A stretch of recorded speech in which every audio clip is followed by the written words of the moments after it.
अस्सलाम वालेकुम वरहमतुल्लाहि वबरकातुहू viewers, welcome back to my YouTube channel. आप सभी लोगों का खुशामदीद मेरे यूट्यूब चैनल पे और आप सब लोग खैरियत से होंगे। तो आज की वीडियो का टॉपिक कुछ खास होने वाला है क्योंकि ये बात है कुरान। तो व्यूअर्स, आज की वीडियो का इंट्रो देख के आप लोग इतना तो समझ ही गए होंगे कि हम लोग किस तरीके की वीडियो देखने वाले हैं।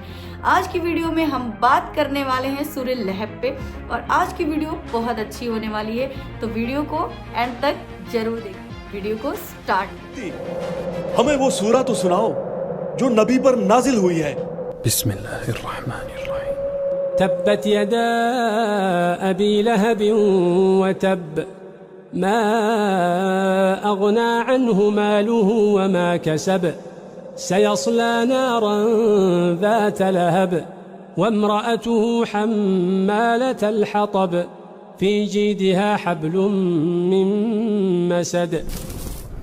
आइए अब इस सूरत को सिनेमैटिक अंदाज से समझते हैं आसान तरीके से। तो पहली आयत है तब्बत यदा अबी लहब व तब।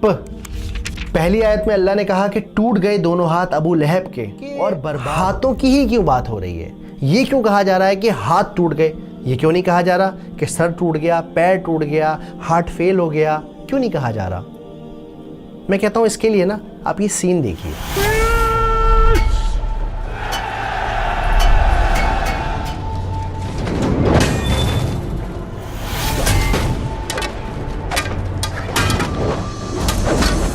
चलिए इस सीन को एक बार फिर से देखते हैं। इस सीन में आपने नोटिस किया होगा कि कैसे एक सिपाही ने, एक फाइटर ने अपने हाथ में एक तलवार ली हुई है और दूसरे हाथ में खुद को बचाने के लिए उसके पास शील्ड है, एक ढाल है। तो अगर किसी इंसान के दोनों हाथ टूट जाएंगे तो क्या होगा? ना तो वो वार कर सकेगा और ना ही अपना बचाव कर सकेगा। तो फिर इन दी एंड आप बर्बाद हो जाओगे, ख़त्म हो जाओगे और अगला हमला फिर आप ही के ऊपर होगा। बिल्कुल इसी तरह हम अबू लहब की ज़िंदगी में देखते हैं, उसका माल, उसके बेटे, उसके कनेक्शन, उसके ताल्लुकात, उसकी पावर, सब के सब बर्बाद हो गए। कोई भी उसके काम नहीं आया। और हम आगे जाके देखते हैं कि जब वो मरा तो इतनी बुरी मौत मरा, इतनी बुरी मौत मरा कि कोई उसे छूने वाला नहीं था, कोई दफनाने वाला नहीं था। कई दिनों तक उसकी लाश सड़क पर सड़ती रही, लोग परेशान होते रहे, यहाँ तक कि उसके अपने लड़कों ने भी उसे छूने से, घर में रखने से मना कर दिया। अरे अबू लहब के बेटो, अपने बाप की लाश तो ठिकाने लगाओ, बदबू से लोग उल्टी कर रहे हैं। अब आते हैं आयत नंबर 2 पर। मा अगना अन्हु मालुहु व मा कसब। ना ही उसका कोई माल उसके काम आया, ना ही उसकी कोई औलाद उसके काम आई। असल में ये आयत जवाब है उस बात का जो अबू लहब अक्सर लोगों से कहा करता था, अगर वो सच्चा है दे दूंगा मालो दौलत अल्लाह को और बचा लूंगा खुद को जहन्नम से। अब यहाँ नोट करने वाली बात यह है कि ये जो कसब का लफ्ज़ है इसका मतलब होता है कमाई के, अर्निंग के। कभी कभी लोगों के पास बड़ा पैसा होता है, बाप दादा ने उनके कमा के छोड़ा हुआ होता है, पर ये कसब का लफ्ज़ इस्तेमाल किया जाता है अपनी कमाई के, जो आपने खुद कमाई है। आप सल्लल्लाहु अलैहि वसल्लम की एक हदीस है जिसमें वो कहते हैं कि इंसान की सबसे बेहतर कमाई उसकी औलाद है, और जिस तरह से हम देखते हैं कि उसकी औलाद उसके काम नहीं आई। अगली आयत की तरफ बढ़ते हैं, आयत नंबर 3। सयस्ला नारन ज़ात लहब, कि अबू लहब जहन्नम की आग में जलाया जाएगा, जो भड़क रही होगी, शोले वाली आग होगी। अब हम बढ़ते हैं चौथी आयत की तरफ, जो है वम्रअतुहु हम्मालतल हतब, और इस आयत का मतलब है कि उसकी बीवी अपने सर पर ईंधन उठाई, हब्लुम मिन मसद, और इसके गले में मूंज की रस्सी होगी, यानी नारियल की छाल वाली रस्सी होगी।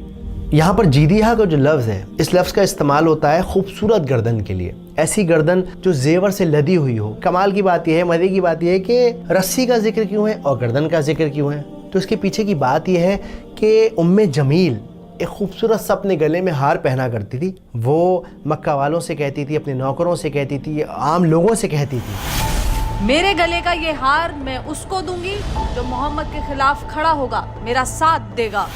और इसी वजह से यहाँ ये मेंशन किया गया है कि उसके गले में मूंज की रस्सी होगी, बल वाली रस्सी होगी, तकलीफ देने वाली रस्सी होगी उसकी उस गले में जिसमें वो हर वक्त हार पहने रहे। नहीं है, ये बस झूठी शायरी है, मोहम्मद की शायरी। ये बात है उस आग की जो लगाएगी एक बीवी अपने शौहर के लिए। मोहम्मद के दर्द से मुझे सुकून मिलता है। गुलामों, ये कांटे उसके घर के सामने इसकी बात मत सुनना। ये मेरा भतीजा मोहम्मद है और ये दीवाना है, दीवाना। वो देखो पागल आदमी। ये बात है। क्या है सूरह लहब? सुना अबू मनाल, अल्लाह ने अबू लहब का नाम लेकर सूरा नाजिल की है। खुदा की पनाह है भाई। कौन थी उम्मे? तो क्या आप लोग को पता है उम्मे जमील कौन थी? सुना आपने? कौन सी बात? उम्मे जमील का हार उसके गले की रस्सी बनेगा आखिरत में। समझने की बात यह है कि वो अपनी जिंदगी में क्या करती थी। आप फिक्र ना करें, अब जो मैं कहती हूँ वो करते जाएं बस। तो वो इस दुनिया में अपने हस्बैंड की नफरत को फ्यूल करती थी, उस आग को बढ़ाने में उसका साथ देती थी। इसी वजह से अल्लाह सुब्हानहू व तआला ने आखिरत में उसका अज़ाब ये रखा है कि जाओ जाके लकड़ियाँ उठा के लेके आओ, ढो अपने सर पे और अपनी आग को खुद भड़काओ। तो व्यूवर्स, देखा आपने उम्मे जमील कौन थी और उसका अंजाम क्या होने वाला है। अल्लाह हमें और आपको नेक अमल करने की तौफीक अदा फरमाए। मिलते हैं नेक्स्ट वीडियो में। अगर वीडियो पसंद आई हो तो वीडियो को लाइक करें, शेयर करें एंड सब्सक्राइब करें। अल्लाह हाफिज़।